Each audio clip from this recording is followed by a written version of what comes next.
Fala, fã de beisebol! Estamos chegando com a 51ª, não sei se pronuncia dessa forma, mas é a edição de número 51, isso mesmo, aquela cachaça, João, aquela cachaça deliciosa. E hoje nós estamos aqui para falar de beisebol depois desse pequeno hiato de uma semana que não era para acontecer, né? Chegamos a gravar, só que por intercorrências do destino não deu tempo de finalizar, não conseguimos completar o podcast. E aqui estamos novamente para falar alguma coisa que falamos na última semana, coisas novas. Shohei Ohtani se uniu ao mal. Fato é, temos o que falar de beisebol. Boa noite, Natan. Boa noite a todos os nossos ouvintes. Boa noite não, né? Porque a gente está gravando no meio de uma das maiores ondas de calor que eu já senti na minha vida. Eu senti que, enquanto eu estava trabalhando, as minhas calças haviam se impregnado na minha pele. Eu simplesmente não conseguia diferenciar o que era o que, dado o calor. O Rio Grande do Sul passou por essa onda de calor, que o resto do Brasil já tinha passado, aqui não tinha chegado, aqui tinha dado enchente. Agora aqui tá dando esse raio de calor. Então tá insuportável a situação. Mais insuportável que isso, só se é torcedor do Giants e descobrir que o Ohtani teve uma oferta maior para ir pro Giants, mas ele escolheu ficar no Dodgers. Ficar não, ir pro Dodgers. Aconteceu isso com o Aaron Judge já, então não dói mais, tá? Eu não sinto E mais. vai acontecer com o Yamamoto. Não, na terceira vez a gente perde música, né? Aconteceu, hoje perdemos Harper, perdemos Aaron Judge. Não, agora o Ohtani. Bom, 3 vezes já pedimos música. Vai acontecer mais uma vez agora, pela 4ª vez consecutiva. Mas, João, estamos com pouco tempo hoje. Vou finalizar e voltamos na primeira parte para falar de Brasil no beisebol. Hey, take me out to the ball game. Take me out with the crowd. E agora, recentemente, nas últimas semanas, aconteceu o Sul-Americano Sub-18 de beisebol em Salta, na Argentina. O Brasil participou e ficou em segundo lugar na competição e fez a final com a Venezuela, que foi campeã invicta, né? O Brasil perdeu apenas 2 partidas na competição, as 2 para a Venezuela, infelizmente. E a Argentina, os mandantes, a equipe da casa, ficou em terceiro lugar após anotar 6 corridas na sexta entrada, né? Virou a partida contra o Peru e acabou saindo com essa medalha de bronze. O Brasil, no último jogo contra a Venezuela, chegou a estar vencendo a partida, estava vencendo por 1-0, mas levou a virada e perdeu por 2-1. Mas, João, o que eu posso trazer de destaque é que, além dessa seleção sub-18 que o Felipe sempre fala que tem bons nomes para o futuro, é provavelmente Dylan Dubovik, que foi, na minha opinião, o melhor jogador do torneio, é o nosso Ohtani brasileiro, né? Ele foi o melhor rebatedor da competição e ainda arremessou uma entrada na final sem ceder nenhuma corrida, rebateu o único home run do Brasil na competição, né? A gente tem um destaque também para o Noah Takahashi, mas não tem como não destacar o campeonato que fez o Dylan Dubovik e o Brasil inteiro em si, né? Vencemos com certa tranquilidade os outros jogos, perdemos para a Venezuela, que é a grande potência do nosso continente aqui, sul-americano, essa parte do continente, e é mais um campeonato que agrega para o futuro desses jogadores que já fizeram uma boa Copa do Mundo um tempo atrás e agora se preparam para algum outro ciclo. É uma galera que a gente pode ver os melhores, os mais novos aí, na disputa dos qualifies para o próximo WBC, e caso o Brasil consiga ir para o WBC, a gente vai ver algum desses nomes lá, principalmente o Dylan Dubovik, que eu já falei, já está comprometido para jogar por Miami, se não me engano, o college. Exato, a copinha do beisebol, esses são os principais nomes que vêm se destacando da seleção brasileira, além deles o Nicolas Caio de Oliveira, que é um catcher, que é uma coisa que a seleção, o Brasil em si, ele tem tido sucesso em formar, mas é um nome que a gente também pode prestar atenção no futuro. A gente percebe que são todos, durante todo esse torneio, claro, os atletas vão ter 18, 17 anos, então não é de se esperar que eles vão rebater para potência, não é da idade fazer isso, mas é uma seleção que ela consegue fazer contato. A gente tem, embora vários deles com pouca amostragem de bastão, eles conseguem fazer contato. É uma coisa que a seleção brasileira ela tem esse quê da escola japonesa de fazer contato antes de rebater com potência. E fazendo contato já é uma grande coisa, porque daí você consegue ter mais coisa, é mais fácil aprimorar a força ao contato do que o contato à força. Então a gente tem vários jogadores que são promissores, que podem Tá nas próximas gerações de seleções brasileiras, próximos ciclos que vão ser possivelmente vitoriosos como esse último e ainda mais, e é sempre bom ver a seleção finalmente revelando atletas que vão estar na elite do beisebol com mais recorrência, não vão ser a exceção, vão começar a se tornar a regra. Talvez essa geração aqui seja o ponto de virada para o beisebol de fato se tornar um esporte que o povo brasileiro começa a prestar mais atenção, começa a acompanhar, começa a torcer. E após a da última Copa do Mundo, alguns jogadores já têm bolsa de estudo para os Estados Unidos ou para o Japão, então é uma geração que vamos ter mais jogadores, como foi o Ian Gomes, né? Que fez essa formação inteiramente nos Estados Unidos e conseguiu se tornar um jogador de Major League. Então, João, só para a gente finalizar a primeira parte aqui, eu achei que não era tempo de falar, porque o nosso podcast hoje tem que ser curto, mas só um adendo a mais nomes japoneses que podem vir à liga no futuro. Saiu um rumor um tempo atrás que acabou não virando nada muito grande, mas é um rumor que pode ou não ser verdade, como qualquer outro rumor, que o Roki Sasaki pediu para ser postado. Isso obviamente não vai acontecer, o Shiba perde muito se postar o Sasaki agora, ainda mais pelo final da última temporada, que o Sasaki machucou e não voltou jogando tão bem assim. E fora ele, a gente tem o Tomohisa Ozeki, o jogador do SoftBank Hawks, que venceu um câncer de testículo no último ano, como apontou o Yakyu Cosmopolitan lá no Twitter, fez um baita ano e também demonstrou interesse em jogar na MLB no futuro. E some isso, João, há outros jogadores que também demonstraram interesse. Eu acho que o maior deles agora ao lado do Sasaki é o Munetaka Murakami. Então a gente já teve nessa janela aqui agora nomes que vamos falar no próximo bloco, que não vindo só da NPB, né? Os caras que vieram da KBO, como foi o Kim um tempo atrás, como é o Lee agora, como vai ser o Yamamoto, que vai assinar um contrato gigantesco. Então, cada vez mais os asiáticos chegando com contratos altos na liga, né? E com altas expectativas. Exato, a NPB sendo cada vez mais respeitada. Se tinha a piada que a NPB é uma 4A, é uma categoria de base, é mais para Major League, não é. É uma liga forte, não é nem de longe nível de Major League, mas está sendo cada vez mais respeitada. Sobre o Sasaki, para os nossos ouvintes que não estão tão familiarizados com ele, viram só ele um pouquinho no WBC e depois não mais. O Roki Sasaki, ele é descrito quase que consensualmente no mundo do beisebol tendo a melhor fastball do planeta. Tanto em velocidade, quanto em movimento, quanto em tudo. É simplesmente surreal. Ele tem uma fastball que alcança 100 milhas tranquilamente, 99 de média, e ele é muito jovem. Ele está com a previsão para chegar na MLB em 2026. Então, foi muito estranho, mas ele tem essa parte no contrato de poder requisitar ser postado para MLB, mas o Chiba Lotte Mariners ele perde não só pelo atleta, mas perde também dinheiro. Vale lembrar que os jogadores que vão para a NPB, que são estrelas na NPB e vão para a Major League, os times ganham bastante dinheiro, então eles vão querer segurar o máximo possível. Ainda sobre os jogadores que vão ser postados, falando sobre o Munetaka Murakami, ele fez muito sucesso nos últimos anos, o melhor rebatedor japonês, melhor que o Yoshida, melhor que qualquer outro que hoje esteja na liga.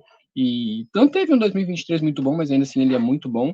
E o Fangraphs ele avalia o Munetaka Murakami agora. Ele vai chegar nas Majors só em 2026 também, projetadamente. Mas ele agora ele já é avaliado como tendo um feature value, é uma estatística que vai de 20 a 80, que define o quão bom vai ser um jogador para o futuro, o valor futuro dele. Ele está com um valor futuro de 60.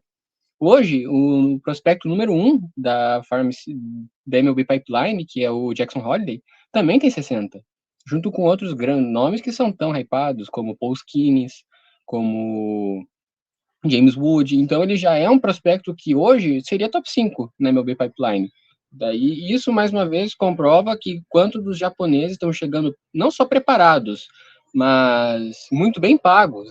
O Munetaka Murakami também vai receber seu contrato lá para casa dos 300 milhões e vai se com certeza se firmar como excelente rebatedor, dado que ele tem, além de muito contato, muita potência. A gente viu isso no WBC e nos anos recorrentes dele. E além disso, João, ele tem algo sensacional para o rebatedor de contato, que mesmo em uma fase não tão boa, ele consegue chegar em base, como estava acontecendo esse ano, mesmo sem rebater, o Murakami estava chegando em base. Só um adendo sobre o Sasaki, a grande preocupação do Sasaki é o ponto que a gente sempre bate no Jacob deGrom. É um cara que arremessa muito forte desde muito novo. Então, ele tem tendências a se machucar, como aconteceu essa temporada. A gente não sabe ainda se com o Sasaki vai ser algo recorrente, espero que não. Mas agora, sem o Yamamoto na frente dele para atrapalhar, o Sasaki deve conseguir prêmio atrás de prêmio lá no Japão, porque ele de fato é um fenômeno. E sem outro ao lado dele, tem tudo para ser o grande arremessador do Japão pelos próximos anos. Mas claro, a gente tem vários outros caras ainda. A gente tem o Shoki Murakami, tem o Katsui, tem muita gente que é muito boa lá no Japão. Então o Sasaki vai ter uma concorrência, mas não vai ser a concorrência que ele tinha do Yamamoto até agora. Mas é isso, João. Os caras vão chegando e por mais que tenha um tempo de adaptação ao chegar na Major League, que é um nível maior, a NPB é indiscutivelmente um nível maior do que o nível das minors que os caras jogam. Então eles já chegam mais preparados, tanto que a gente sempre tem aquela discussão, né? Se é rookie ou não é rookie, que os caras sempre chegam com uma boa vantagem para ganhar. Acabam não ganhando, como foi esse ano, que os dois foram unânimos, né? O Corbin Carroll e o Gunnar Henderson, mas eles têm uma baita vantagem sobre os outros por já jogarem em uma liga mais competitiva. Tanto que ano que vem é difícil não imaginar o Yamamoto vencendo o Rook of the Year na conferência que ele for jogar. Mas vamos para MLB, né, João? Vamos para MLB e vamos falar de Shohei Ohtani no Império do Mal.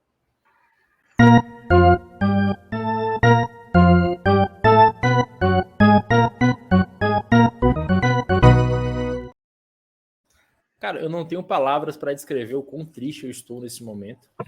O Shohei Ohtani é jogador do Los Angeles Dodgers. São 700 milhões de dólares por 10 anos. É o maior contrato da história dos esportes. O Shohei Ohtani também bateu o recorde de maior número de camisas vendidas nas primeiras 48 horas, passando Cristiano Ronaldo, Lionel Messi, LeBron James. Quem você pensar na história do esporte, o Shohei Ohtani bateu esse recorde de mais camisas vendidas nas primeiras 48 horas. É um contrato nada convencional. O Andrew Friedman achou uma boa brecha para conseguir pagar apenas 2 milhões de dólares por ano para o Ohtani. Só depois disso começar a pagar 68 milhões por ano. Então o Dodgers vai pagar o Ohtani por 20 anos para, no período que tenha o japonês no clube, tenha dinheiro para gastar no resto. Inclusive o Ohtani está fazendo uma panelinha já para trazer o Yamamoto. João, agora não tem muito o que falar, cara. Eles têm o melhor trio que existe na MLB. Você tem Fred Freeman, Mookie Betts e o Shohei Ohtani, fora outros jogadores que são potencial All-Star, como é o caso do Will Smith. Então, a única coisa que pode parar os Dodgers agora em 2024 é um jogo de playoff e lesões na rotação, que foi o que aconteceu esse ano. Assim, esse precedente do Dodgers me lembra muito... Vou clubistar aqui, eu vou falar porque é o que eu conheço. Mas nos anos 69 e 70, o Cincinnati Reds ele tinha um time excelente. Era um time de mais de 105 vitórias, era um time muito bom, só que batia em playoffs. Naquela época, e os playoffs eram só os dois times, os dois campeões de divisão, se enfrentavam e depois a World Series. O Reds muitas vezes ganhava, chegava à World Series, só que daí enfrentava ou o Oakland Athletics, que nos anos 70 era incrível, ou o Baltimore Orioles, que também era incrível. O que o Reds fez para ganhar desses times? Foi e pegou o Joey Morgan, maior segunda base da história do Houston Astros, e colocou num time que já era excelente. Aí virou a Big Red Machine. Por que estou contando tudo isso? O time do Dodgers é indiscutivelmente o melhor plantel da liga. Indiscutivelmente. Mesmo antes, com o Braves, o ataque fenomenal, pipipopopó, todo mundo já tinha consenso que do roster de 26 é o melhor da liga. Agora eles vão e pegam talvez o melhor jogador da história. É o único precedente que eu consigo entender. Qual foi o resultado desse precedente? Um time que chegava em playoffs, batia, chegava longe, não conseguia ganhar. 2020 a gente vai fingir que não existiu. Chegava longe, não conseguia ganhar. Adiciona uma superestrela, títulos. Se o Dodgers não ganhar um título nos próximos 2 anos, ao menos que tenha lesões, vai ser um grande fracasso, porque tem a janela de competitividade do Mookie Betts, tem a janela do Fred Freeman. Não sei se o Freeman aguenta mais 3 ou 4 anos nesse nível que ele está jogando, de 170 de WRC+. Ainda tem o Will Smith, que vai ser o cleanup mais fácil da história de conseguir 100 RBIs, porque ele vai ter esses 3 para rebater na frente dele, e um resto de elenco muito qualificado, mas muito mesmo. James Altman, que tem bastante pop, vai resolver. Confio que ele resolva o problema de strikeouts dele. Tem um outfield muito bom defensivamente, tem um infield que tem o Gavin Lux, tem o Max Muncy, que também conseguem colocar seus 800, 900 de OPS. Então, qualquer coisa que não seja anel para o Dodgers é um fracasso. Por quê? Porque tem talvez o melhor time lineup da história, junto com o Reds dos anos 70, junto com o Yankees dos anos 20, dos anos 90, junto com aquele Detroit Tigers de 1984. Coloca o time que você quiser. Esse Dodgers bate de frente. A gente está falando de uma liga de 150 anos. E a gente praticamente não tem precedente para isso. Babe Ruth, quando foi pro Yankees, o Yankees não era nada. A gente está colocando o Babe Ruth moderno num time muito bom. Qualquer coisa que não seja título, Dodgers fracassou. E a gente pode falar de boca cheia. Nos outros anos, a gente tinha outros times que eram qualificados, tinha outros times, tinha seu contexto, etc. A gente podia não considerar um fracasso. Agora, não tem outra palavra. É um fracasso.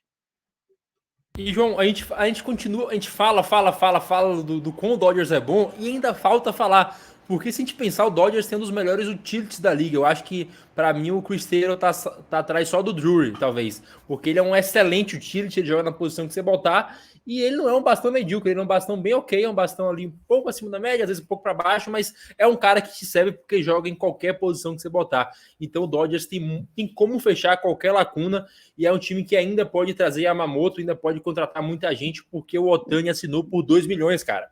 O Ohtani vai receber 2 milhões. A gente pode discutir agora o valor total do contrato do Ohtani? Pode, mas pelos próximos 10 anos ele vai receber 2 milhões por ano. Depois vai pensar nos 68 milhões. É um problema para o Friedman do futuro, é um problema para o Dodgers do futuro. E se eles ganharem 3, 4, 2 anéis que seja, vai ter valido a pena. Mas vamos lá. Vamos agora ao ponto de polêmica.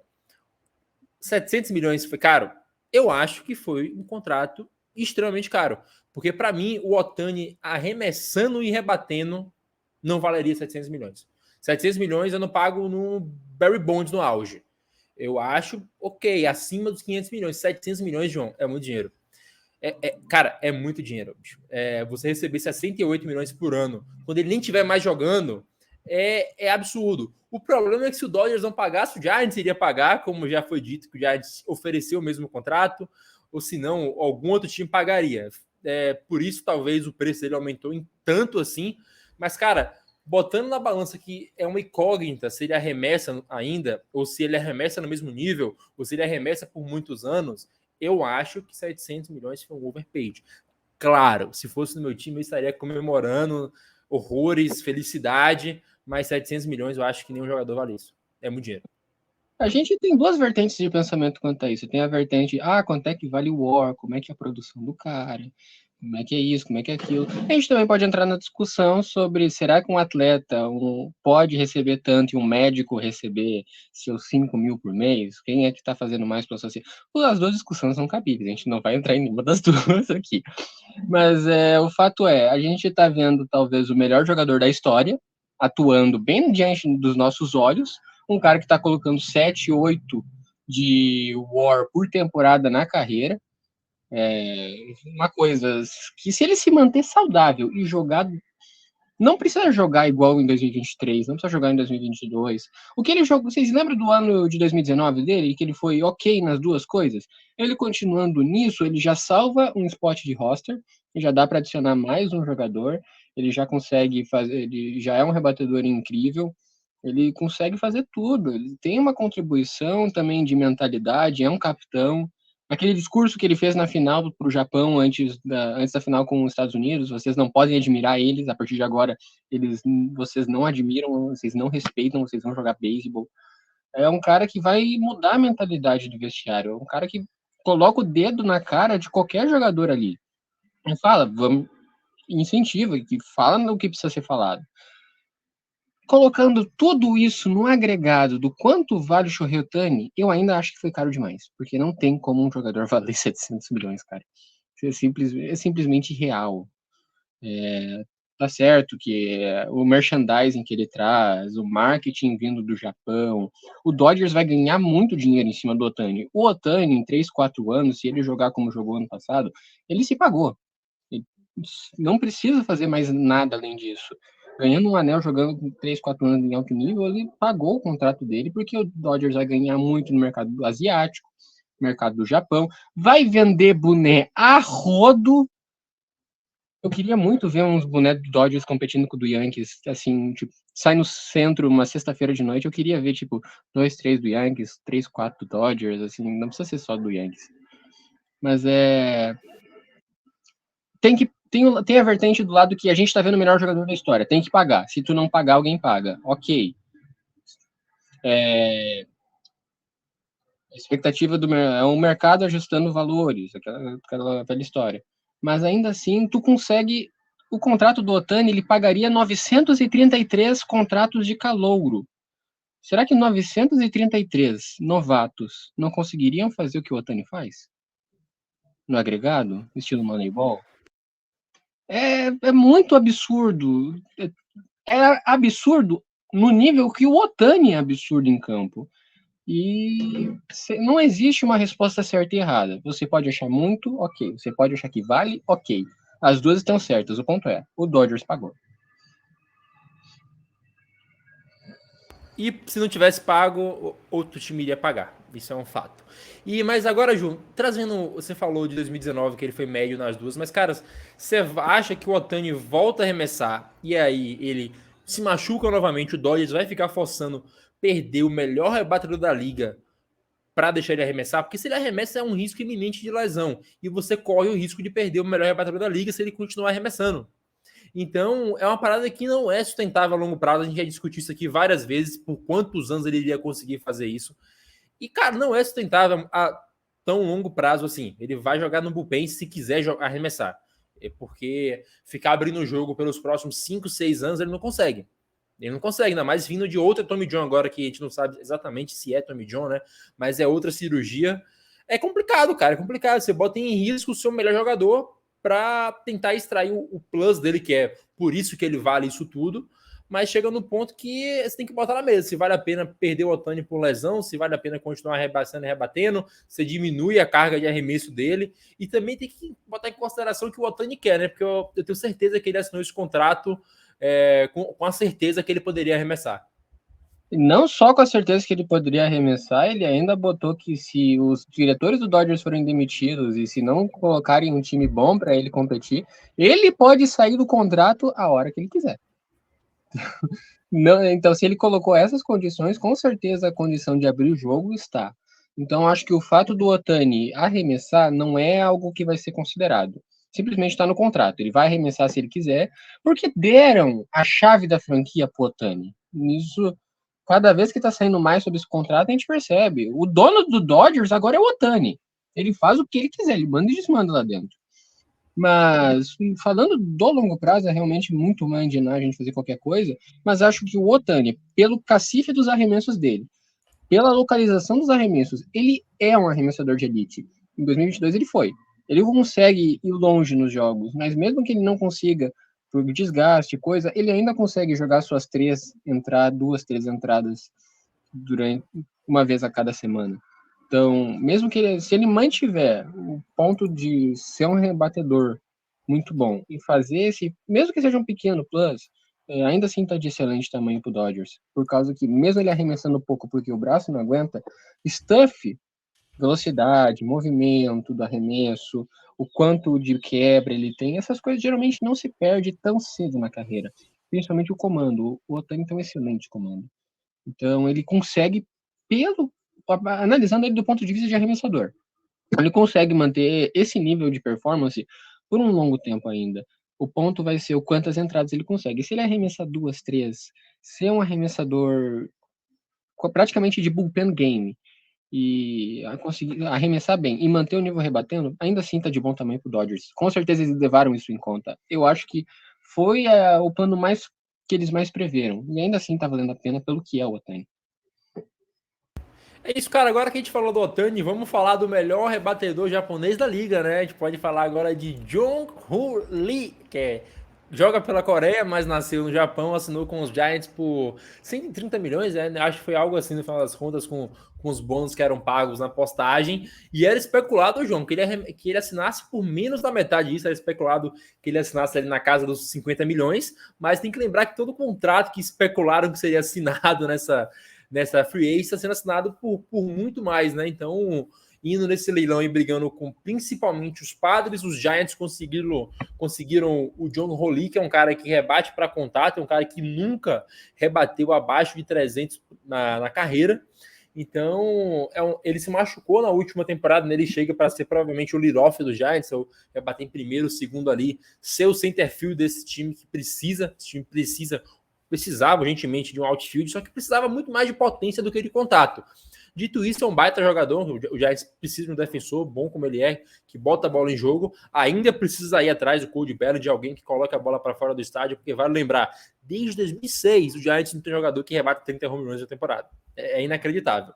O Lee não resolve nem de perto os problemas do Giants, mas é o que eu falei, se esse contrato pesar e ficar muito caro, ao menos o time errou tentando, não errou sem tentar, como aconteceu nos últimos vários anos. Perdeu o Bryce Harper porque ofereceu mais dinheiro e menos anos, ele queria o contrato de mais anos. Então, quando você perde o Bryce Harper por esse detalhe, perde o Carlos Correa por detalhe, o Bryce Harper por detalhe, o Aaron Judge por detalhe, você precisa acertar com alguém, e eu acho que o Lee é uma aposta válida, é uma aposta boa, e espero que esse contrato não pese, porque se ele continuar botando a bola em jogo, João, como ele bota na KBO, mesmo que diminua a frequência que ele faz isso, e provavelmente vai diminuir, a frequência que ele chega em base ele pode ser um baita lead-off dos melhores da liga. E além disso, o Giants precisava muito de um rebatedor destro, principalmente para o outfield. O Giants tem uma pá de canhoto. Ter muito canhoto no time não é bom. Mas dito tudo isso, tem a expectativa dele performar bem. Ainda assim, foi um overpay gigante. Ele não valia nem de longe 100 milhões. Eu acho que colocando ele ao lado do Heimer Candelário, que o Reds contratou, quem você preferia ter para o seu time? Tá mutado. Depende, o Giants não precisa de infield. Então eu preferiria um outfield. Mas o Candelário ele consegue jogar no outfield, cara. Coloca no corner outfield, é um rebatedor destro, tem potência. Não, mas o problema disso é que no Oracle Park não dá, cara. Right field, que é um local fácil de defender, no Oracle Park é um dos piores locais de defender. Por causa da parede. A defesa é superestimada, o negócio é botar a bola em jogo pra cima do muro. O Lee fez isso. Não, mas então, quem você preferiu? O Heimer Candelário, que assinou por 3,45, ou o Yoko Lee, que foi 7,111? Não, é isso, mas o Candelário assinou por menos anos, né? Então, mas a média salarial também é menor.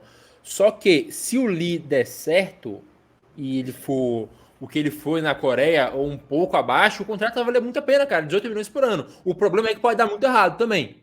Eu acho que eu não gosto de contrato longo. Para mim, 5 anos já é demais. Até para super estrela, assim, eu fico pé atrás, mas é assim. Mas tem o precedente que jogador vindo da Coreia, vindo do Japão, eles às vezes não dão certo. O maior exemplo, Shogo Akiyama. Shogo Akiyama era 3, 4 vezes melhor que o Lee, mesmo jogando na NPB. O Shogo Akiyama, qualquer ressalva, eu tenho muitas ressalvas contra ele pelo que ele fez pelo Reds, que foi nada. Ele era um rebatedor muito mais polido. Ele tinha seus 400, 500 de slug, rebatia bem para contato, ele rebatia home runs. Chegou na Major League, ele teve OPS negativo. OPS plus negativo. Então, pode dar muito certo, mas eu ainda fico... Para esses caras que são mais edge, que são mais fora do holofote, é muito arriscado. Eu acho que foi muito caro por um jogador que não valia o que valia. Não valia o que foi pago. Tinha opções mais baratas no mercado de fazer a mesma coisa. Mas o Giants precisava dar uma resposta. Perdeu o Ohtani, precisava trazer algum jogador da Ásia para acalmar a torcida. Resposta ao Ohtani, Lee. Não, mas sem ser brincadeira. Eu também acho que foi caro. A minha esperança de torcedor é que ele consiga fazer como fez o Kim, né? Mesmo que tenha sofrido no começo, se tornou um baita jogador. E defender bem é uma coisa que, se você faz uma liga, você vai fazer em qualquer outra, porque não é algo que você desaprende, ou que depende da zorra do ballpark, ainda mais se você é centerfield ali. Então, cara, Só um detalhe, tu não falou qual é o apelido dele. Filho do Neto do Vento, né? Neto do Vento. Neto do Vento, muito bom, cara. Maravilhoso, maravilhoso. Só que é isso, eu concordo, ele foi muito caro, mas é um cara que pode fazer esse contrato valer. São 18 milhões por ano a média salarial dele. Então, caso ele consiga fazer o que faz o Kim, cara, ele não precisa fazer nada multi-bets das ideias, assim. Se ele consegue fazer o que o Kim faz nos Padres, para mim tá valendo. Pode ser até um pouco caro, mas para um time que não tem jogador fora da curva, é uma aposta que tem que ser feita, ainda mais que, se esse dinheiro não fosse pago ao Lee, seria pago ao Chamanaia, os jogadores do tipo. Então, que seja numa aposta que pode dar certo. Por favor, não aguento mais aposta que pode dar errado. Para a gente finalizar, João, que a gente está quase indo para o nosso tempo limite aqui, da hora que a gente começou a gravar, só nos resta agora apostar em Yoshinobu Yamamoto, que é a última coisa que trava o mercado, né? Depois que o Yamamoto sair, o mercado deve finalmente andar. O Ohtani segurou um pouco, agora falta o Yamamoto, que aí depois de Yamamoto as pessoas vão atrás do Snell e vão atrás de todo mundo que falta. Então, cara, a gente tem notícia que o Ohtani tentou panelar, que o Yoshida tentou panelar. Então, no final das contas, o Yamamoto tem as seguintes opções: Dodgers e Yankees, Mets, Giants e Red Sox. Cada time oferece uma coisa diferente para ele. O Dodgers oferece um time que pode brigar agora, assim como os Yankees. O Red Sox deixa ele numa posição parecida com a que ele teria nos Giants, que é ser a grande estrela do time, ser a cara da franquia. E você tem o Mets, que aí tem que ser maluco para escolher. Só que no Mas final o Mets vai oferecer 400 milhões, cara. Cara, o Giants pode oferecer a mesma coisa, o Red Sox também. Não é problema, o Dodgers também, o Yankees também. O Giants, das últimas vezes que perdeu um free agents, perdeu oferecendo mais que o rival. Então, se for só por dinheiro, o Mets não tem um case tão grande assim para ele. Eu acredito que, para mim, o Mets é a última opção do Yamamoto no momento. Só que, ponto é, a gente não tem nada muito concreto até agora. Os insiders tentam especular mil coisas, só que não existe muita coisa concreta. Fato é, se ele quiser vencer, ele vai pro Dodgers. Não tem escolha, não tem muito o que pensar. Se ele quiser o caminho mais fácil para ser o vencedor, ele vai para os Dodgers. Mas aí, se ele quiser bater de frente com o Ohtani, ser o grande japonês da liga, aí eu acho válido ele ir ou para os Yankees, que tem a grande chance de enfrentar o Dodgers na World Series, de fazer aquela World Series da mídia, ou ele vai para o Giants, que é o rival dos Dodgers. Então, cara, é muita coisa que tem em jogo, mas pouca coisa concreta. São só especulações. A gente pode pensar aqui qual seria o melhor fit para o Yamamoto, qual é o time que mais precisa do Yamamoto, mas no final das contas é tudo especulação. O que a gente pode falar aqui é que ele deve receber perto de 400 milhões. Dito isso tudo, eu acho que ele vai pro Red Sox. Eu vou explicar o porquê. Porque o Fernandão disse que a World Series ia ser Yankees e Dodgers. Aí o Dodgers já fica complicado de apostar contra na Liga Nacional, acho que só tem o Reds para impedir. E na Liga Americana, o Yankees também vai ser complicado de parar. Então, eu quero que ele faça um rival. Vai pro Red Sox para tentar fazer alguma coisa, para tentar impedir, para roubar vitórias e impedir essa World Series. Porque eu posso estar errado, mas vocês também têm que estar. Cara, é incrível, cara. O Dodgers já tem o melhor elenco da liga. O Yankees tem Judge, Soto, Garrett Cole. Red Sox tem... Eu não sei lá o que o Red Sox tem. Tem a Sweet Caroline. Eu não tenho nada, cara. O Giants não tem nada. Esse cara precisa ir pro Giants. Logan Webb. Lenda. O Yamamoto vai ser um belo co-ace. Por isso que eu quero os dois lá. E aí, cara, o Giants... Um Aaron Nola de elite. Se chegar o Yamamoto, o Logan Webb vira um Aaron Nola melhorado. Cara, mas pensa comigo. Se o Giants consegue o Yamamoto, o Giants tem tudo para ter a melhor rotação da liga daqui a 1-2 anos. Porque o Kyle Harrison vai conseguir se desenvolver. E você tem dois spots ali para botar dois caras médios que, tendo Logan Webb, Yoshinobu Yamamoto e Kyle Harrison, o Giants pode ter a melhor rotação da liga. Mas o Phillies tem o Andrew Painter para subir e vai ter outro top 15 da MLB Pipeline que sobe esse ano. Fora Zach Wheeler e Aaron Nola. Vai ser difícil vencer essa do Phillies. Mas aí, ó, Painter briga com o Kyle Harrison e o Giants tem o Eisenhunt para brigar com esse outro cidadão. Ah, muito fácil brigar com um arremessador que tá lesionado, né? O cara vai ter só uma mão pra dar soco?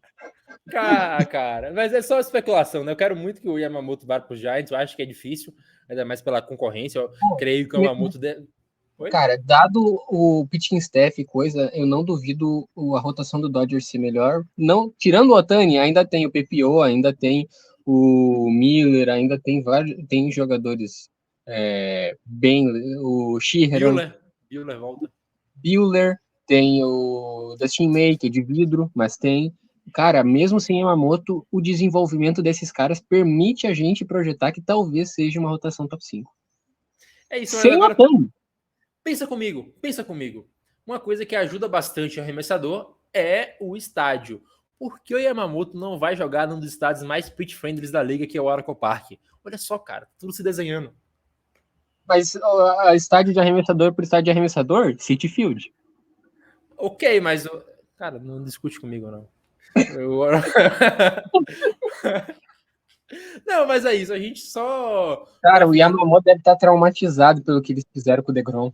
Ele não vai pro nunca. Tem isso, cara. Ele pode se tornar o novo Madison Bumgarner, né? Pensa nisso. Mas vai cair de moto. Só pra gente finalizar... É isso, só pra gente finalizar aqui, essa baderna que virou o podcast, eu quero... Não é nem um walk-off, é só uma discussão final aqui, já que a gente não vai ter um walk-off hoje. Você prefere um time... Porque, ó, o Yankees, desde 2000 mais ou menos, tem gastado uma fortuna em estrelas, estrela atrás de estrela. O Dodgers faz algo parecido agora. Fato é, eles ganharam 3 vezes menos anéis do que o seu rival imediato. O Red Sox ganhou 3, se não me engano, foi 4, foi 3. O Giants ganhou 3 também.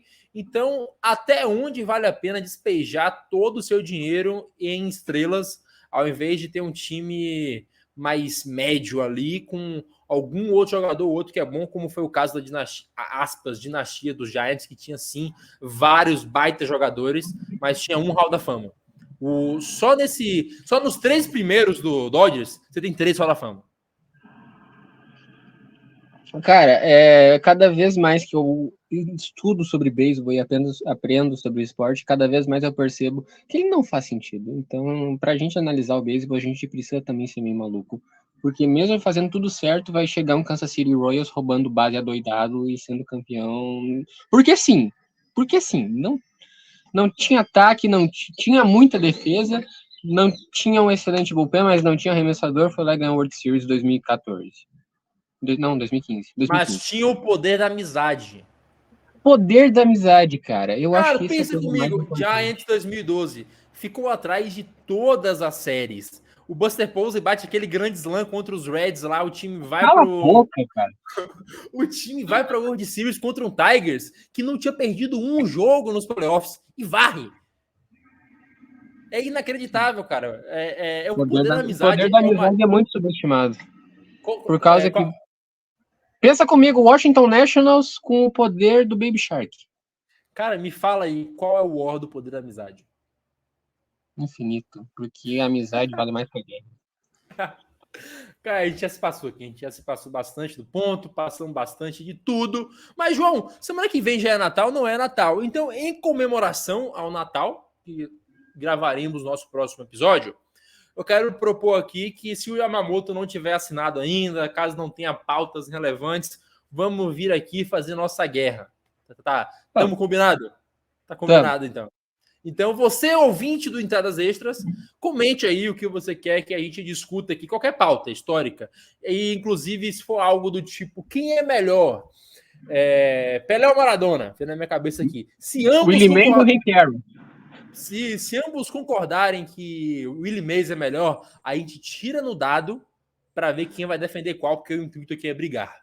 Então, cara, eu tive uma discussão muito boa esses dias com um amigo meu sobre quem foi o melhor rebatedor da história, Ted Williams ou Hank Aaron. Acho que essa é uma boa. Very Bonds. Não, rebatedor, cara. Rebatendo. Hit single? Bater hit single? Rebatedor de tudo, all around, rebatendo. Very Bonds. Acabar merda. Very Bonds, cara. Não, o Ted Williams Quando tu puder, tu abre o Baseball Reference do Ted Eu Williams. sei quem é o Ted e olha Williams, o que cara. ele fez. Mas Olha o que ele fez. cara, eu prefiro rebatedor de potência. E o Bonds, ele tinha constância, mesmo sendo potente. Ele chegava em base. O Barry Bonds teve temporada de chegar em base 60% das vezes. Chegar em base não é uma estatística de rebatida. Mas é de rebatedor. Mas a gente tá falando de rebatida, não sobre o Barry Bonds deve ter 300 temporadas com mais de 1.000 de OPS, cara. Beleza, mas o OPS da carreira do Ted Williams é 1.116. Sabia disso? Vamos ver o OPS da carreira do Barry Bonds aqui. Olha aí, cara. Eu duvido que seja mais de 1.000, por causa que o do Mike Trout baixou de 1.000. Cara, o Barry Bonds é mais de 1.000, cara. Não é mais de 1.000, cara. Cara, eu acabei de ver aqui, 1.051 OPS Olha o Ted Williams, então. Olha o Ted Williams. Tá, vamos olhar aqui o Ted Williams. Cara, que discussão idiota uma hora dessa, mas vamos abrir aqui. Ted Williams, vai falar algo aqui pro ouvinte ter o que ouvir enquanto isso. Cara, o Ted Williams tem 50 mais de OPS que o Barry Bonds só, cara. O Barry Bonds tem mais jogando enquanto ele foi 2 vezes pro serviço militar e perdeu 5 anos. 2 na Guerra da Coreia e 3 na Segunda Guerra Mundial, servindo a Força Aérea. Cara, ou seja, vários anos ele não treinou. Cara, e ele não teve esteroides. E esteroides conta, hein? Tu sabe que conta. Tu sabe que conta. Beisebol é botar a bola pra fora do estádio. Você sabe disso. Sabe o que o Ted Williams e o Barry Bonds têm em comum? O quê? Os dois não ganharam título. Tem isso. Mas o Ted Williams é Hall da Fama, né? Jogou em Boston, pode. Vamos parar essa baderna? Vamos parar de brincadeira aqui, o pessoal deve estar irritado já. Mas cenas como essa no próximo episódio, tá? E, inclusive, João, vamos discutir quem é o maior jogador da história. Maior não, maior relativo. Quem foi o melhor? Eu já adianto, Billy Mays. Mas discutir. Eu tenho um bom case para concordar, mas eu vou ter que discordar. Tá bom, semana que vem a gente briga por isso. A gente vai. O próximo episódio vai ser grandes discussões da história do beisebol. A gente vai superlativos do beisebol. O maior, o melhor. Genial, muito bom. Pronto, João, hoje foi um prazer falar com você, porque hoje eu me diverti. Até mais, Natan. Bom trabalho para ti. Eu tenho que tomar um banho, porque tá um calor desgraçado aqui. Eu tomei 4 litros d'água e eu ainda sinto que eu, a qualquer momento, vou ter uma tontura e cair com o nariz no chão. É isso, cara. Eu vou trabalhar até amanhã e jogar The Last of Us. Um beijo a todos. Nos vemos na próxima semana. Sugiram, por favor, grandes superlativos da história do beisebol pra te brigar aqui. Abraço. Falou.